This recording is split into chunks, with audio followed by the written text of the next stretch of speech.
Mapagpalang araw sa inyo, Sir Alex. Itago niyo na lang ako sa alias na Leon. Ibabahagi ko lang ang aking karanasan sa aswang. Isang nilalang na kinatatakutan ng karamihan ngunit hindi man lang nakapagpatinag sa aking kalooban. Kung hindi niyo na itatanong, nagmula ako sa isang tribo ng mga lumad dito sa Mindanao. Nakatira kami ng asawa ko, sir, sa bundok, sa isang lugar na kung saan ay napakalayo sa kabiasnan. Mayroon kaming nag-iisang kapitbahay doon na tiyuhin ko lang din. Matatanaw lang yung bahay nila, ngunit literal na sa kabilang bundok. Kinakailangan mo pang bumaba at umakyat para makarating sa mismong bahay nila. Pero kung sisigaw ka, madidinig ka naman. Bagong lipat lang kami noon sa lugar at ako lang yung gumawa ng bahay namin. Payak lang ang pamumuhay na mayroon kami roon, Sir Alex. Pagtatanim lamang ng mga mais at mga halamang ugat tulad ng kamoting kahoy at kung ano-ano pa. Ang kalaban lang talaga namin sa lugar na yon, lalo na kapag malalaki na ang bunga, yung mga unggoy. Marami kasi nun doon, Sir Alex, nagnanakaw sa mga pananim namin. Parang mga tao rin mga yan, ikaw lang binabantayan tapos sasalakay na naman. Katagalan ay nabuntis ang aking asawa. Laking bundok ako, sir, pero dati hindi naniniwala sa mga aswang kasi lumaki na lang ako sa lugar na yon. Kapag uuwing mag-isa galing sa tindahan na halos 4 na kilometro ang distansya, wala naman po kaming nakitang aswang. Oot may mga pagkakataon na nakakarinig ng kakaibang tinig sa mga bahaging masusukal. Ngunit wala namang naglakas loob na magpakita o kaya'y mambagat sa amin na aswang. Siguro ay dahil ito sa mahabang itak na lagi kong kasama saan man magpunta. May mga pagkakataon kasi noon, lalo na kapag nakaani ng mais, nililibang ko ang aking sarili sa pamamagitan ng pag-inom ng konting alak sa tindahan sa baba ng bundok. At kung hindi nyo na itatanong, nilalakad ko lang yan. At dahil hindi nga ako nakakita ng aswang, alangan talaga maniwala sa mga nilalang na yan hanggang sa ako na mismo ang makaranas. At siya nga pala, yung tindahan na may bilyaran ay sinasabing aswang daw yung babaeng may-ari na matanda. Iniisip kong parang chismis lang yon kasi tumanda na lang ako sa lugar ay hindi ko naman po ito nakitang naging aswang. So hayon na nga po, buntis na ang asawa ko noon. Kung minsan kapag gabi, nakakarinig kami ng pagkaluskos sa silong ng aming kubo at sa paligid na parabang may mga aso. Yung bahay na ginawa ko, Sir Alex, yari lang po yun sa kalakat ang dingding, kawayan ang silong at yero naman po ang bubong. Kahit simple lang pagkakagawa, matibay naman po yun. Wala kaming alagang aso nun kaya kung may mga ganoong pagkaluskos, wala talagang nagbabantay para tumahol. Ang mga ingay na yon ay alam kong hindi unggoy dahil hindi sila lumalabas ng gabi. Ngunit hindi rin po ako naniniwala na aswang. Kaya sa isip-isip ko pa noon mga hayop lang na lumalabas ng gabi. Subalit ang asawa ko, sir, naniniwala sa ganyan buhat ng meron daw silang kapitbahay sa lugar nila na bantog na aswang. Kaya siya naniniwala ay dahil pumasok daw ito sa bahay nila nung nanganak ang kanyang nanay. Hindi naman umatake kundi nabanguhan lang daw sa bagong silang na bata. Ako naman po noon, nakikinig lang sa mga kwento ng asawa ko at sabi ko pa sa kanya, kung totoo ang aswang hindi naman ako matitinag dahil ipinanganak akong hindi naniniwala sa ganyan. Huwag lang magkamali sapagkat kung seguridad ng pamilya ang pinag-uusapan, hindi ko talaga aatrasan kahit na isang dangkal man lang. Mga binitawan kong salita at pangako sa asawa, nakalaunay naging totoo, Sir Alex, pagkat sa di inaasahan, Ako'y nakasagupa talaga ng totoong aswang at hindi isang beses, kundi dalawa. So ayun na nga po, malaki na ang tiyan ng asawa ko noon. Minsan isang gabi kung kailan sobrang liwanag ng buwan, tumambay ako sa duyan namin distansya ng konti mula sa kubo dahil ako'y nagtatabako. At habang nakahiga, maya-maya noon napansin kong parang may lumundag pababa mula sa puno ng marang na malapit lang sa aming bahay. Inakala ko talaga na unggoy ito, ngunit nakakapagtaka dahil hindi naman lumalabas ang mga unggoy ng gabi at isa pa, parang mahaba ang buhok. Dala ng kuryosidad, Sir Alex, nilapitan ko ito ng dahan-dahan at payuko, hawak ang aking itak. Hindi siguro ako napansin, bunsod nang nakaitim ako noon ng damit at mababa lang din ang height ko, sir. Naabutan ko itong nakadapa at hindi gumagalaw sa silong ng bahay namin tapat mismo ng dingding na may bintana kung saan nakahiga ang aking asawa. Nanlaki ang mata ko, Sir Alex, kasi hindi ko maintindihan ang hitsura. Hindi siya unggoy basta. Kakaiba at unang beses kong makakita ng ganoong klaseng nilalang. Tapos malangsa ang amoy. Lumingon kasi ito sa akin. Pagkatapos ay hindi na siya gumagalaw. Nanatili lang nakadapa, pero yung mata nitong malalaki at pula, nababanaad kong kumukurap at nakatitig sa akin. So ang ginawa ko, nilapit ko ang itak dito para gumalaw at nang malaman kung anong klaseng hayop ang nasa aking harapan. Ilang sandali ay tinawag ko ang aking asawa at inutusan na kunin ang flashlight. Dito na biglang gumalaw ang nilalang, Sir Alex, at walang kung ano-ano ay lumundag ito papunta sa aking kinatatayuan. Inatake ako sa pamamagitan ng pagdakmal, ngunit buti na lang talaga at mabilis akong nakailag kung kaya hindi ako nakagat o nakalmot man lang nito. Sa halip ay nadaplisan ko pa siya ng itak sa likod. Hindi naman lumikha ng ingay, basta pagkatama sa kanya dumiretso ito sa pagtakbo pababa sa likod na bahagi ng bahay namin papunta sa kakahuyan kung saan naninirahan ang mga unggoy. Talagang nagulat ako noon dahil hindi man lang lumikha ng ingay.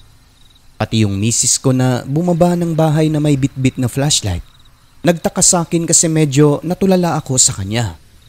Simula nun, Sir Alex, nakumbinsi ako na may aswang pala talaga at parang totoo na mga buntis ang pakay nila. Ayaw ko mang maniwala nun, kaso nakita ko talaga ng harap-harapan eh.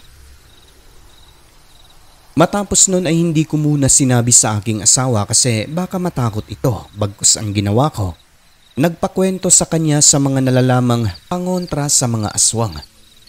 Dooy inisa-isa niya, tulad ng asin, bawang, halamang makabuhay, pinatulis na bagakay, buntot ng pagi at yung usok ng goma. Dala ng aking pag-aalala sa mag-ina na baka bumalik ang aswang na yon at baka magtagumpay sa masamang balak. Sa mga sumunod na araw ay kagad akong nanguha ng mga bagakay sa sapa, pinatulis at siniksik sa mga dingding ng bahay namin. Pati sa silong, nilagyan ko talaga. At nang makahanap ng halamang makabuhay, nilagyan ko na rin ang mga bintana namin at isalabas at nagtanim na rin sa bakuran. Nang dahil sa pinaggagawa kong yon, natawa na lamang ang aking asawa kasi naniniwala naman daw pala ako sa mga aswang. Ba't ko raw sinabi dati na hindi? Ang hindi niya alam, nakasagupa ko talaga mismo at nakita ng harap-harapan. Wala lang. Sabi kasi dati may kapitbahay kayong aswang, di ba? Wala namang mawawala kung maniniwala. Mabuti na tong ganito ang ginagawa ko. Para rin naman ito sa inyo. Unang anak pa naman natin yan. Di mabuti kung ganun. Maikling tugon ng aking asawa at pangiti-ngiti pa. Matapos nun, Sir Alex, epektibo naman buhat ng hindi na bumalik yung aswang sa bahay namin.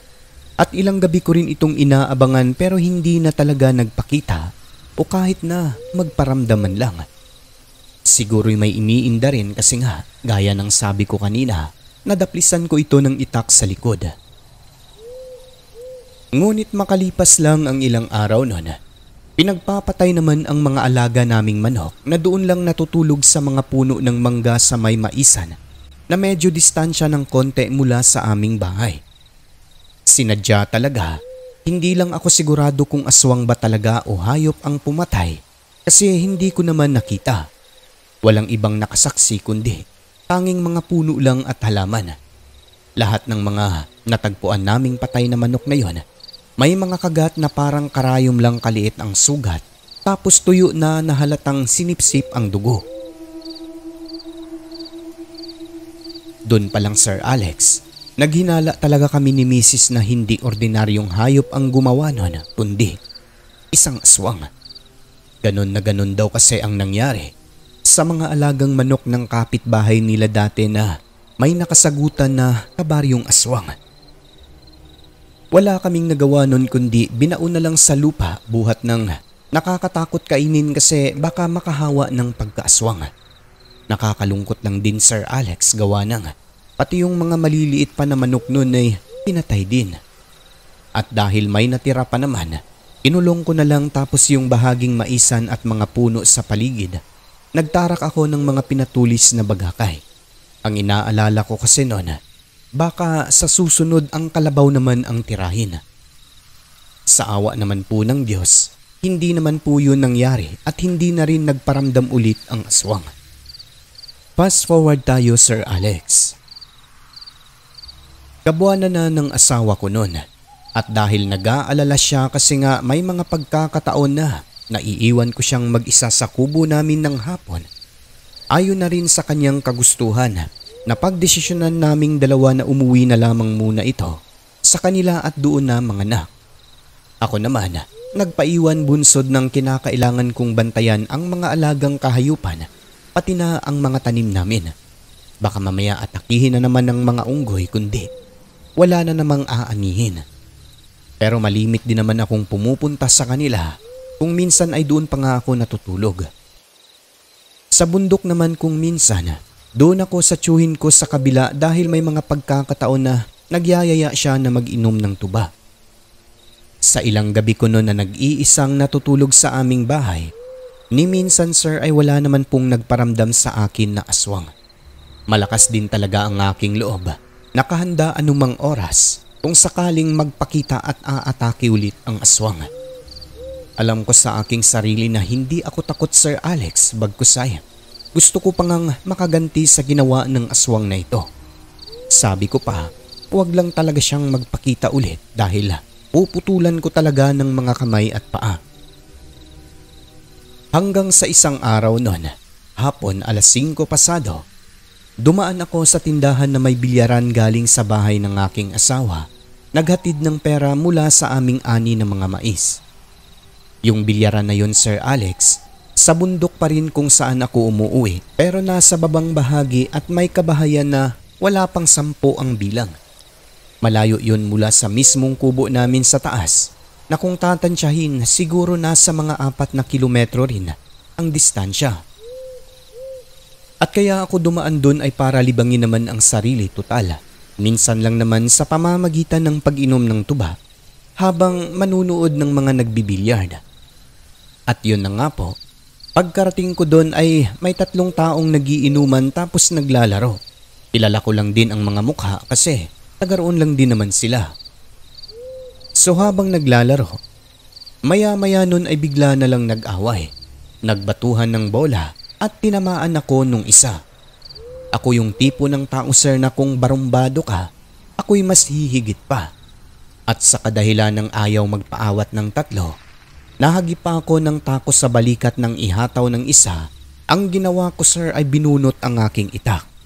Doon pa lang sila kumalma kasi ako naman yung medyo nagwawala.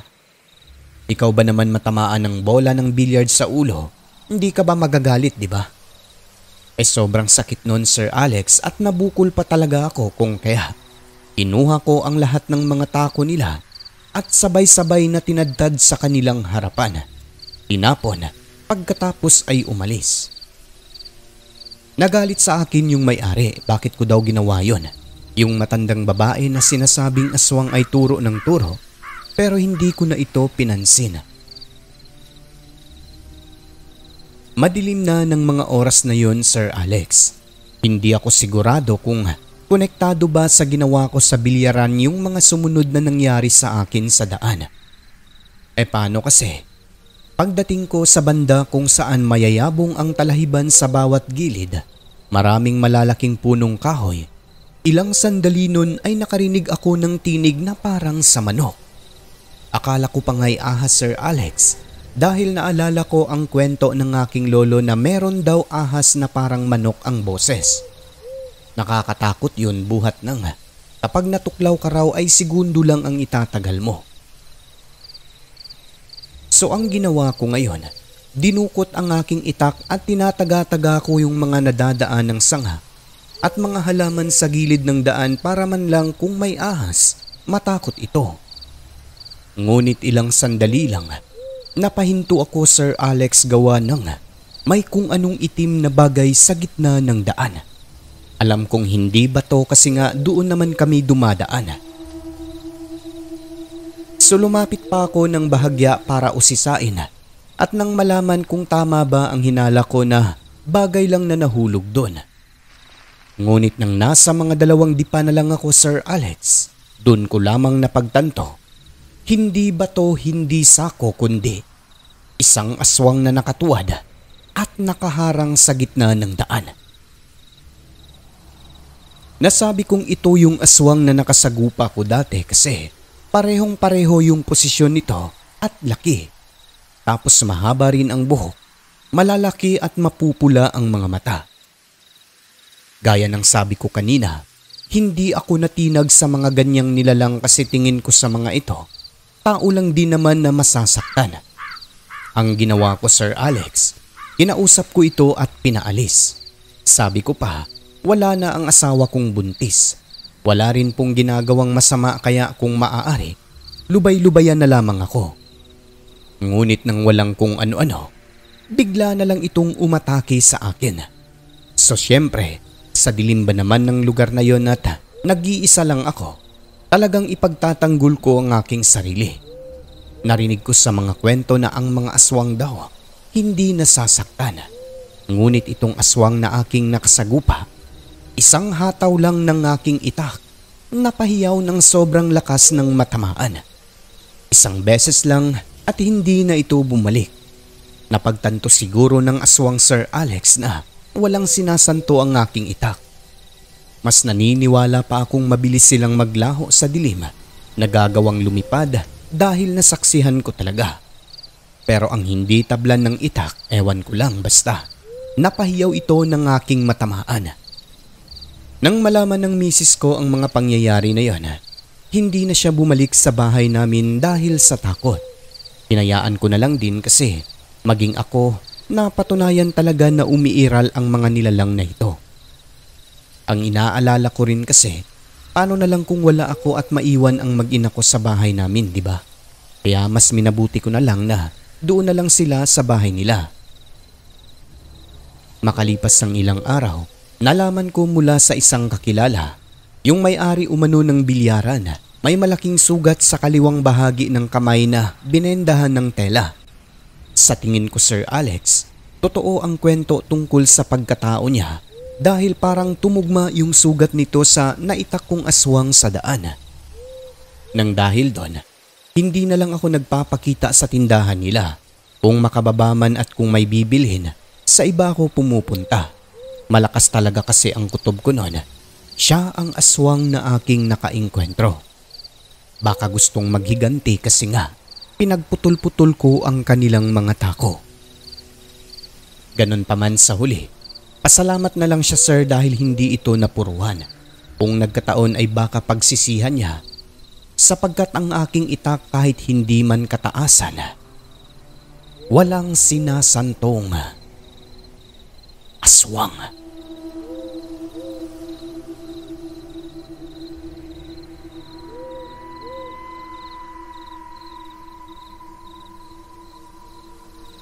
At yun lang po, sir, ang aking maikling kwento.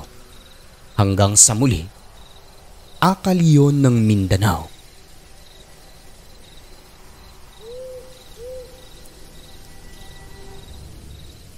Ang mundong ating ginagalawan, nababalot ng kahiwagaan na tanging ang Diyos lamang ang siyang may kasagutan.